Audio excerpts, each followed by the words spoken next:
What happens when a harmless flirtation turns into a silent fracture in a marriage? I thought it was playful fun, just nostalgia at a family gathering, but my husband's quiet response shattered everything. By the end of the day, he had left with the kids, and nothing I said could stop it. I'm Vivienne Carter, 33, and I used to think a little flirtation never hurt anyone. Damian, my husband, was calm, steady, the kind of man everyone said I was lucky to have. I loved him, or at least I thought I did, but sometimes I craved attention, excitement, a thrill that our predictable life didn't provide.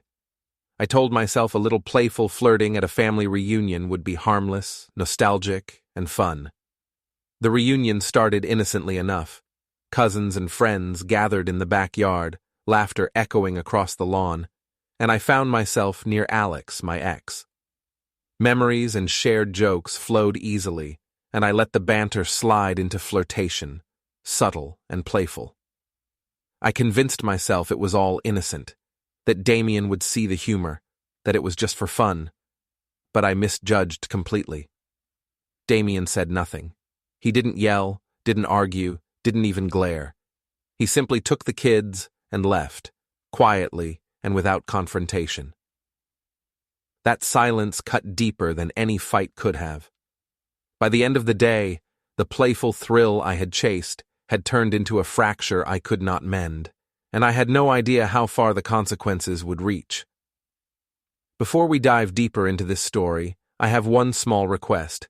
Please subscribe, drop a like, comment, and hit that hype button to boost this channel so more people can discover these incredible stories. The family reunion started on a bright, warm afternoon, with the sun low and golden over the backyard. Cousins ran around, parents chatted near the barbecue, and everyone seemed to be in high spirits. I had been looking forward to this gathering for weeks, but not because of the usual family fun. My mind was already fixated on Alex, my ex, who had been invited along. I told myself I was just curious to see how he was doing, to catch up after so many years. But deep down, I knew I wanted more than a casual conversation. The thought of his attention, the familiarity of shared history, made my pulse race. Damian was nearby, talking quietly with my father, his expression calm and composed, completely unaware of the thoughts racing through my mind. I watched him, measuring his patience, telling myself that a little harmless flirtation could spice up the reunion, that he would never take it seriously. I smiled, adjusted my dress, and approached Alex, letting a playful laugh escape as I recalled a memory from years ago. He looked up, surprised and amused, and I felt the first rush of excitement. I began teasing him lightly, making comments about past adventures, joking about how he had always been better at some things than Damian. I made sure my tone was light, casual, playful. At least that was my justification. Every glance I cast toward Damian was careful. I told myself he was just occupied, that he wouldn't notice, that it was all part of harmless nostalgia. My parents laughed along at my stories, oblivious to the tension I was creating, while Damian's parents exchanged subtle glances, their disapproval hidden behind polite smiles. Alex leaned in slightly as I recounted an old anecdote, laughing at my exaggeration. I could feel the warmth of nostalgia and attention weaving around me, and I told myself it was completely harmless. It was just a reunion, a family gathering, a way to enjoy the moment. Yet, beneath the laughter, I felt a thrill that was different, sharper, addictive. Damian's presence nearby didn't worry me at first. I convinced myself he would never take it seriously, but the knot of tension in my stomach began to tighten. The kids ran past, shrieking with laughter, and Damian bent down to straighten a toy that had rolled across the grass. I smiled at him casually, trying to mask the flutter of guilt I was already beginning to feel. Every small action, every glance I threw in Alex's direction, felt charged. The playful comments, the teasing touches, even the subtle, lingering laughter, all contributed to a tension I was only beginning to recognize. I told myself it was still innocent, that it was nostalgia and fun, nothing more. As the afternoon progressed, the flirtation continued. I found excuses to stand near Alex, to laugh at his jokes, to engage in shared stories that drew smiles from our friends and cousins. Everyone around us seemed to enjoy the playful banter. My parents laughed at my charm, finding it amusing, while Damian remained quietly observing from across the yard. He didn't interrupt, didn't confront me, didn't even speak. His calmness unnerved me, and I tried to read his expression, searching for a hint of anger, a flicker of jealousy, but there was nothing. Only composed observation. I convinced myself I was in control. I rationalized every glance, every laugh, every teasing word. It's harmless. He'll never take it seriously. It's just fun. I deserve a little attention. The repetition of these mantras gave me courage, a false sense of invulnerability. I could feel the thrill of risk coursing through me, knowing that Damian was close, yet seemingly unaware of the deeper implications of my behavior. By early evening, the group gathered for dinner under a canopy of twinkling lights. The atmosphere was festive, filled with laughter, clinking glasses, and the hum of conversation. I continued my playful attention toward Alex, and the small jokes, the subtle flirtation, became more daring.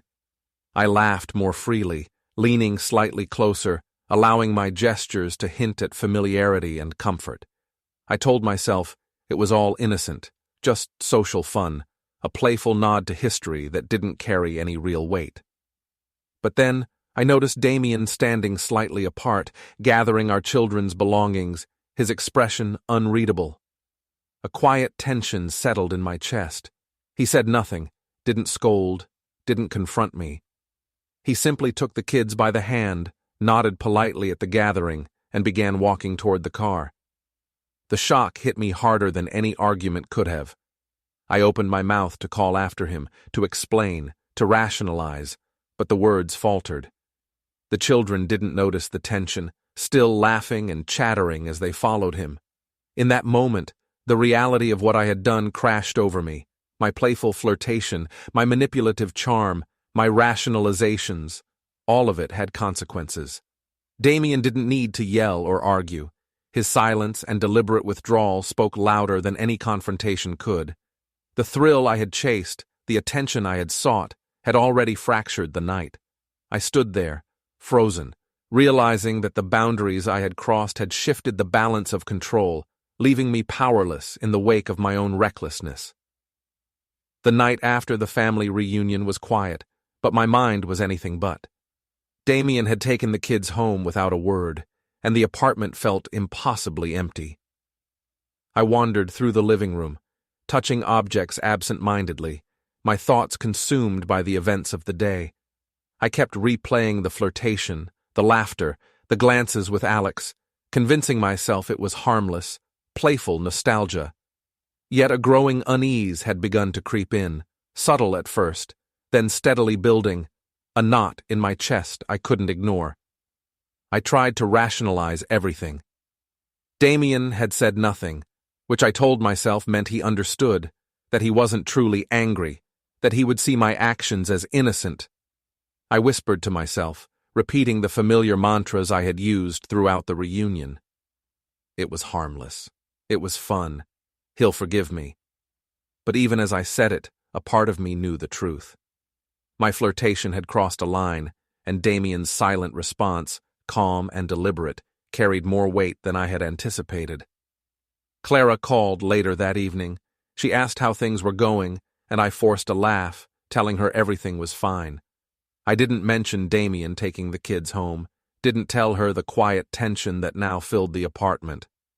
I wanted to convince myself that I was still in control, that the consequences were minor and manageable. Yet her voice carried concern I couldn't fully ignore. "Are you sure he's okay?" she asked. I assured her confidently, almost angrily at myself for sounding defensive, that I was fine and that Damian would understand. But the unease lingered, gnawing at the edges of my confidence. That night, lying in bed, I stared at the ceiling and tried to recall how it had all started. The playful flirtation, the teasing laughter, the subtle touches, all of it had seemed harmless, fun, nostalgic. I had convinced myself that I was clever, that I could manage Damian's reactions, that I could maintain control while indulging in a thrill. But his silence had spoken volumes. He hadn't yelled. He hadn't confronted me. He hadn't needed to. The power I thought I held was gone, and the quiet authority he wielded was more terrifying than any argument I had imagined. The next morning, I watched the kids from the window as they played on the front lawn, laughing with Damian nearby. His calm presence, the ease with which he moved through interactions with them, reminded me of what I had jeopardized. I felt a pang of guilt I tried to suppress with rationalization. It was just one day. He'll forgive me. It was playful. But even as I whispered it to myself, I knew it wasn't enough. I could feel the consequences forming, subtle but inevitable. At work, I tried to distract myself with emails, meetings, and planning events, but my mind wandered back to the reunion. I imagined the family gossip, the whispers behind polite smiles, and the subtle observations of my actions. I tried to convince myself Damian's silence was patience, that he was giving me the benefit of the doubt. But the tension that had begun in the backyard lingered, and I realized I was beginning to fear the quiet more than any confrontation. By mid-afternoon, I checked my phone repeatedly, hoping for a text, a call, any sign that Damian had returned to normal. Nothing. The absence of communication gnawed at me. I tried to call him, sending light, playful messages to test the waters, but he didn't reply. I told myself he was busy, that the children needed his attention, that he would respond when he had time. Yet the lack of response weighed heavier than any words could. I realized that his withdrawal, calm and deliberate, was a form of punishment I could not charm or manipulate away. That evening, I returned home to an empty apartment, silent and suffocating. I tried to prepare dinner, tidy the space, occupy myself with mundane tasks, but every corner reminded me of the day's events. Damian's absence, the children's laughter in his presence earlier, the flirtation with Alex, all of it pressed down on me. I realized that I had underestimated the power of his quiet authority, that charm, humor, and rationalization were useless against the deliberate, controlled withdrawal he had employed. By nightfall, the apartment was completely still. I sat at the kitchen table, staring at the empty chairs where the children had sat, the quiet hum of the refrigerator the only sound.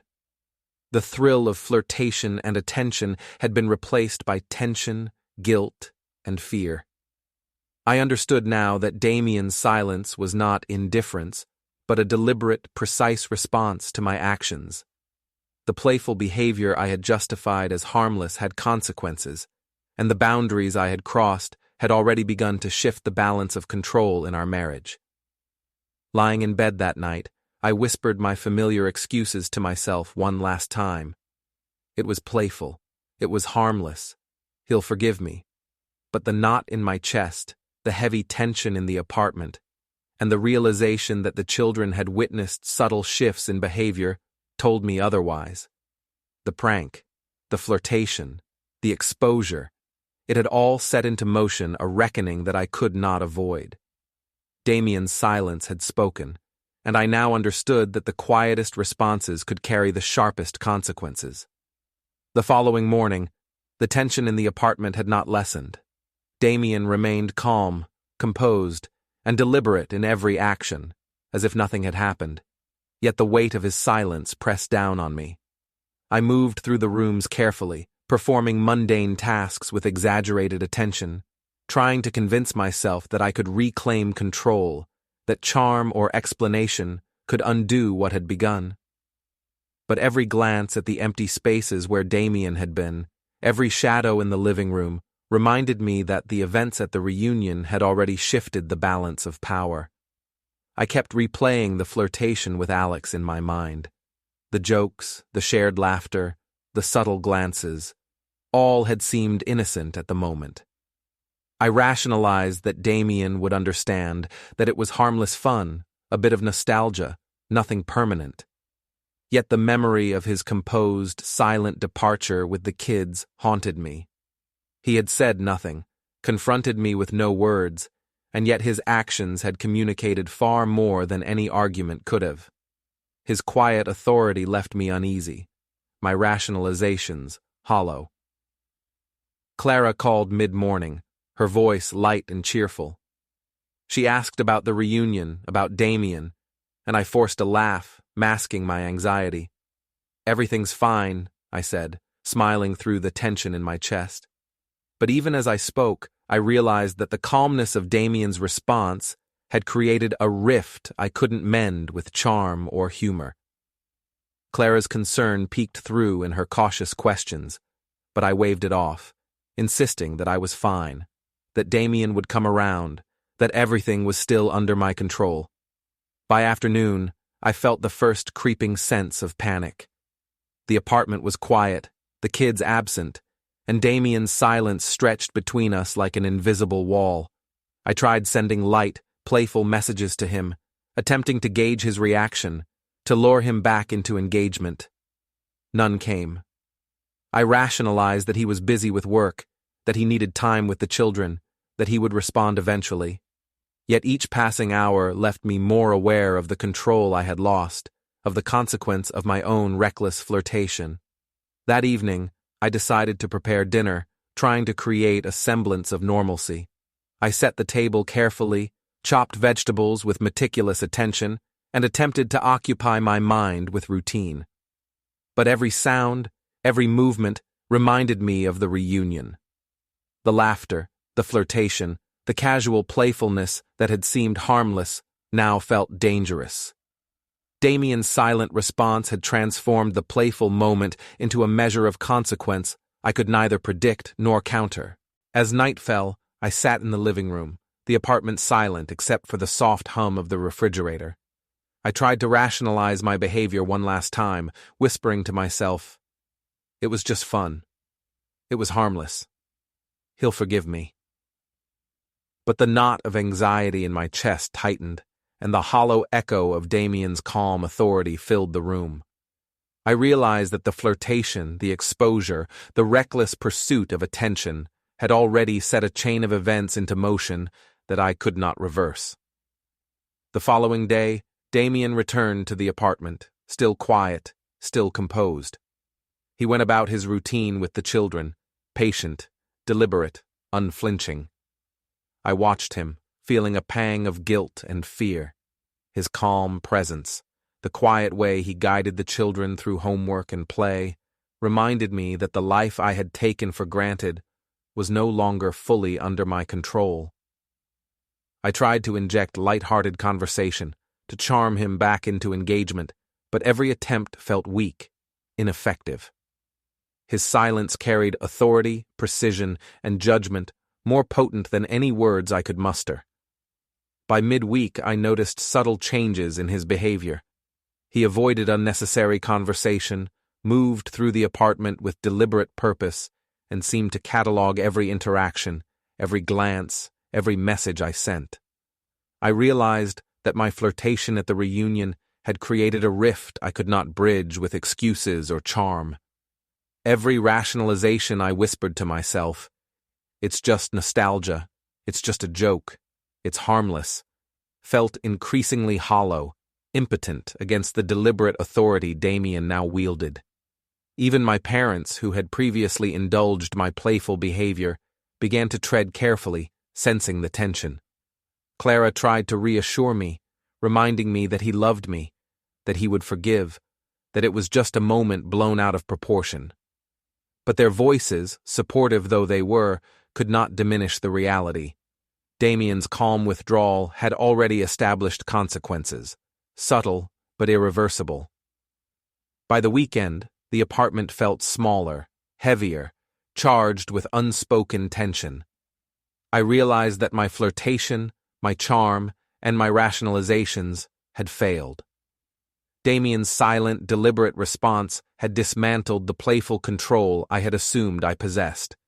Every movement I made, every word I spoke was now weighed against the consequences of my actions at the reunion. The playful indulgence that had seemed harmless had transformed into a reckoning I could neither avoid nor undo. That night, lying in bed alone, I whispered to myself again, trying to reclaim some sense of control. It was just a joke. It was harmless. He'll forgive me. But Damian's calm presence, the quiet authority of his departure, and the ripple effect of my own flirtation left me powerless. The reckoning had begun, subtle, precise, and unavoidable, and I understood with chilling clarity that the playful moment I had pursued had already altered the balance of our marriage in ways I could not reverse. By the following Monday, the weight of the reunion and Damian's silent response had settled over me like a thick fog. The apartment was quiet, the children gone to school and daycare, and every sound seemed amplified. The ticking of the clock, the hum of the refrigerator, even the faint creak of the floorboards.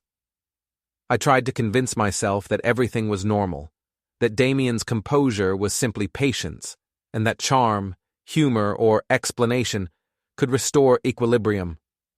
But deep down, I knew the flirtation with Alex had left a crack that could not easily be sealed. I moved through the rooms carefully, performing small tasks to keep busy, tidying, folding laundry, organizing the kitchen, but each action felt hollow. Every glance toward the door, every check of my phone, reminded me of Damian's silent withdrawal. He had said nothing at the reunion, had not confronted me, had simply left with the children. That absence, that refusal to engage, carried more weight than anger ever could. I told myself it was only temporary, that he would forgive, that my actions were harmless, but the tension pressing down on me refused to be ignored. I tried calling Clara to distract myself. She answered cheerfully, asking about the weekend and whether Damian had returned to his usual self. I forced a laugh, claiming that everything was fine, that he was just busy with work and the kids. I left out the growing unease I felt, the anxiety that was beginning to knot my stomach. Even as I spoke, I knew her voice carried subtle judgment, concern I could not fully dismiss. I wanted reassurance, yet I felt isolated in my own recklessness, unable to find anyone who could truly understand the gravity of what I had done. Later that afternoon, I attempted to clean up some of the evidence of my flirtation, the lingering notes, the casual texts on my phone, the subtle references in social media posts. I convinced myself that removing traces could restore normalcy, that charm and cleverness might erase the fracture I had caused. But as I scrolled through the messages, rereading my own playful words, I felt a wave of panic. Every line, every joke, every flirtatious remark stared back at me with undeniable clarity. Damian didn't need to confront me. The records of my behavior already held their own authority. The evening brought the first direct confrontation, though it was silent. Damian returned from work with the children, carrying their belongings and setting up dinner quietly. He didn't greet me, didn't comment on the weekend, didn't even acknowledge the tension. His calm composure and deliberate movements made the air heavy. The children, oblivious to the undercurrents, laughed and played, but I could feel the invisible barrier that had sprung between Damian and me.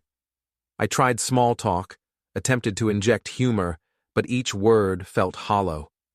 His silence dominated the room, imposing consequences without a single raised voice. After the children were asleep, I sat alone on the couch, attempting to rationalize my actions. I whispered to myself, it was just a reunion. It was playful. He'll forgive me. But the apartment, now quiet and still, seemed to mock my rationalizations. Every sound, every shadow, every object reminded me that the flirtation had shifted something fundamental. Damian's withdrawal had created a space in which my charm no longer held sway, in which my playful behavior had real consequences. The next day, I noticed subtle changes in Damian's behavior. He avoided unnecessary conversation, moved deliberately through the apartment, and cataloged every interaction, every glance, every message I sent. It was as if he were documenting my behavior, preparing for eventual confrontation or resolution. I realized then that my flirtation at the reunion had left a mark deeper than I had anticipated. Every rationalization I whispered, "It's harmless, it's playful, it's nothing serious," felt hollow and insufficient. Even my parents, who had once indulged my playful tendencies, began to tread carefully. They noticed the tension, the distance between Damian and me, and offered tentative advice that seemed almost apologetic.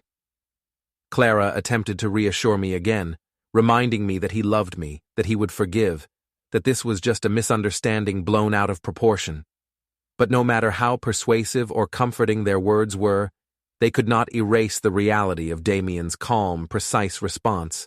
By midweek, the apartment felt smaller, heavier, saturated with unspoken tension. Every glance, every word, every movement was measured, weighted by the consequences I had created. My flirtation, my playful charm, my rationalizations had failed to protect me.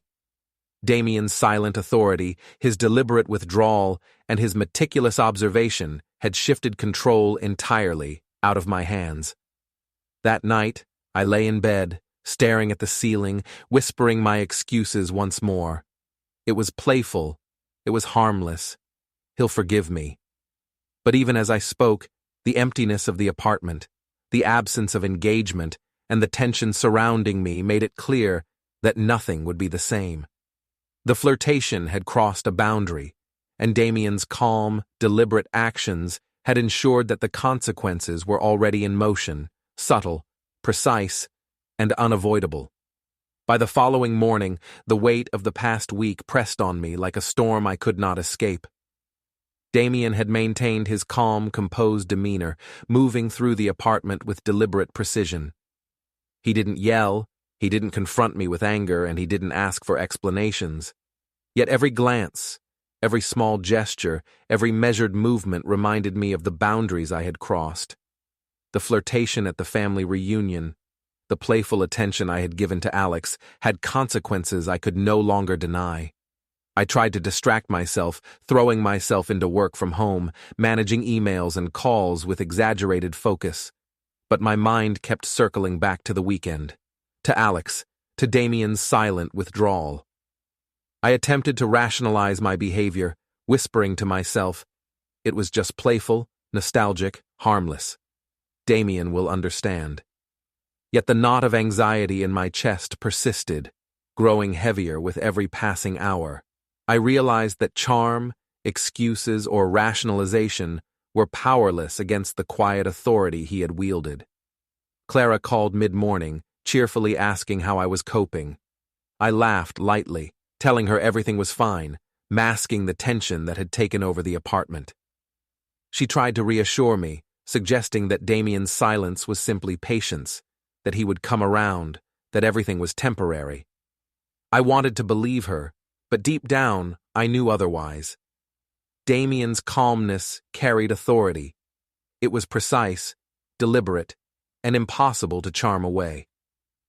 By afternoon, I noticed subtle signs that Damian had already begun documenting the events. His phone was always nearby, he checked messages carefully, and he observed interactions with quiet intensity. I realized that my flirtation, which I had dismissed as playful, was being catalogued, noted, and preserved in detail.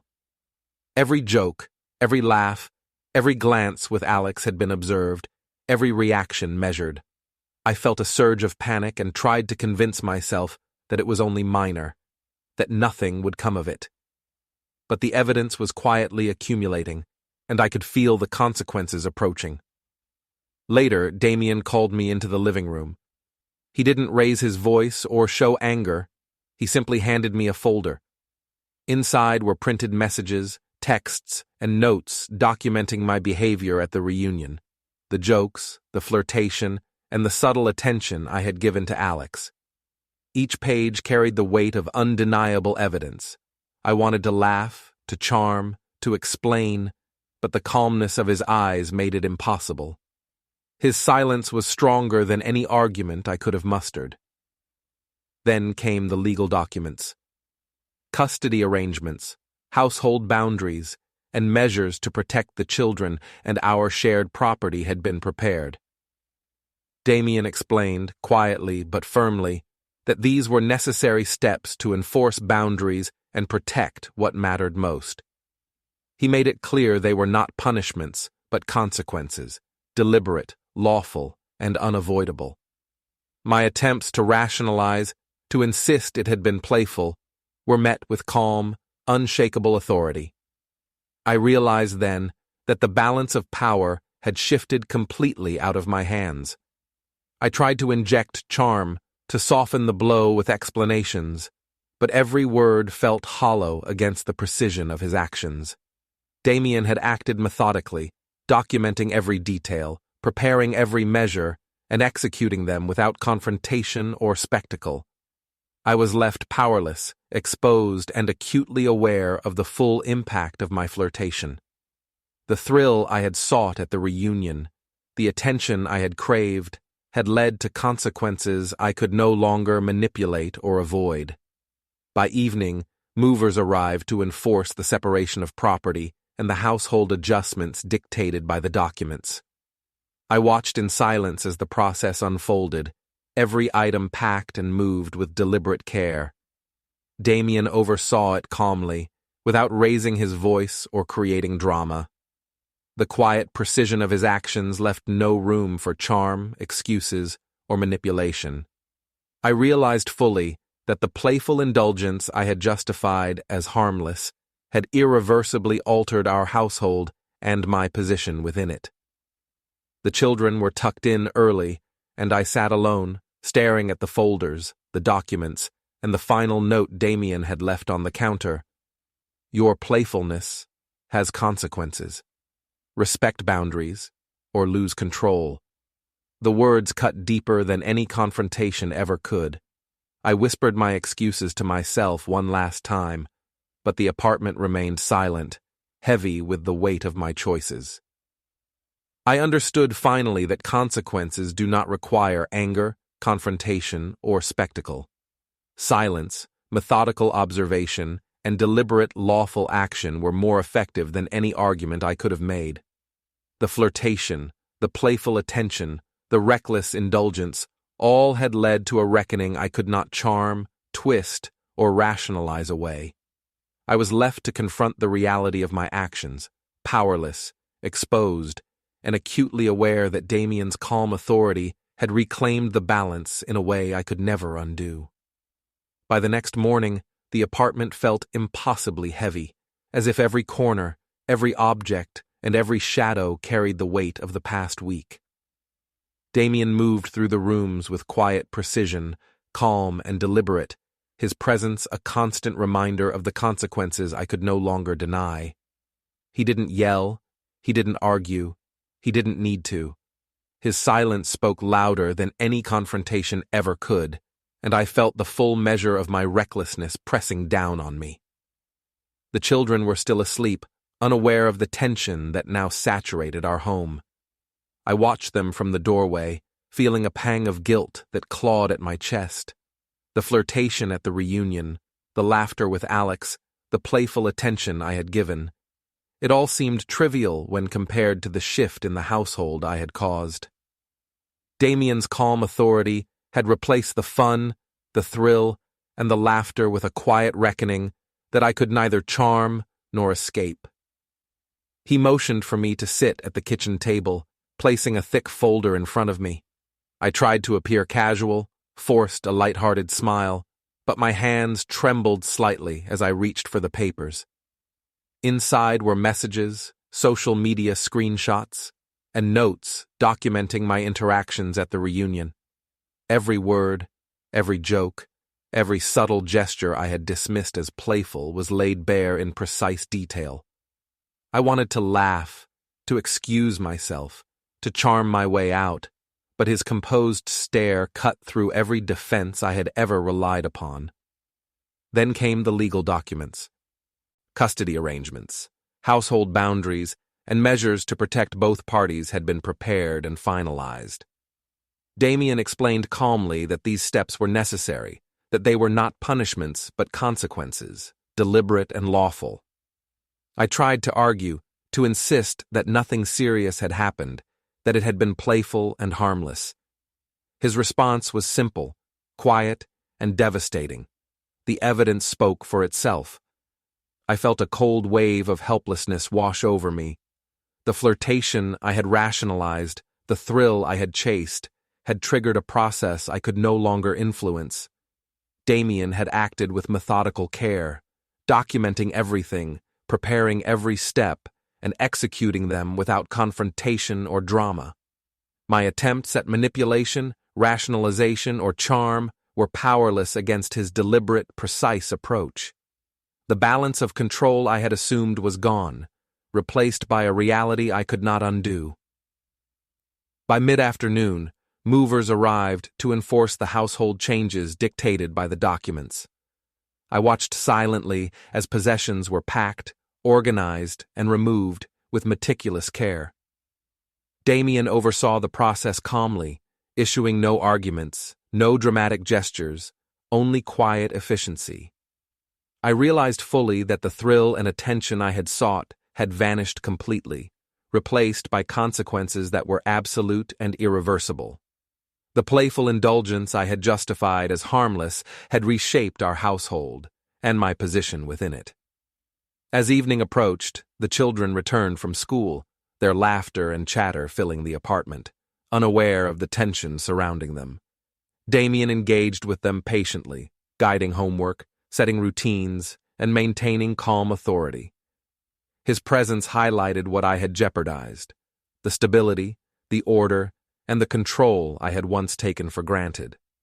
I tried small talk, attempted humor, and even playful gestures, but each effort fell flat. His silent authority dominated the space, leaving no room for excuses or charm.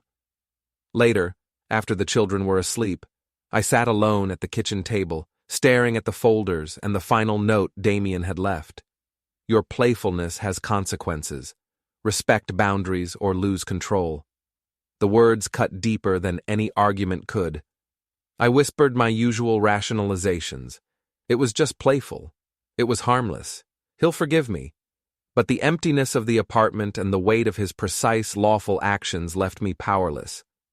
I realized then that consequences do not require anger, confrontation, or spectacle. Silence, methodical observation, and deliberate, lawful measures are far more effective. Damian had acted calmly, decisively, and with precision, reclaiming authority in a way that left no room for manipulation. The flirtation, the indulgence, the reckless pursuit of attention, all had been catalogued, assessed, and met with silent but absolute consequence. By nightfall, the apartment was quiet, the movers gone, the children asleep, and I was left alone with the full measure of my choices. Damian's calm, deliberate enforcement of boundaries had irreversibly shifted the balance. The playful flirtation I had thought harmless had triggered consequences I could not charm or rationalize away. I understood fully that the reckoning had arrived, subtle, precise, and inescapable, and that the life I had believed I controlled was gone. I whispered to myself one last time, trying to soften the reality. It was playful, it was nostalgic, it was harmless, but the silence of the apartment, the quiet authority of Damian, and the irreversible measures he had taken left me powerless. The consequences of my actions had arrived, and there was nothing left I could do to reclaim the control I had so carelessly abandoned. Don't forget to hit like, subscribe, and turn on the bell so you don't miss the next story. Write in the comments from which city you are watching.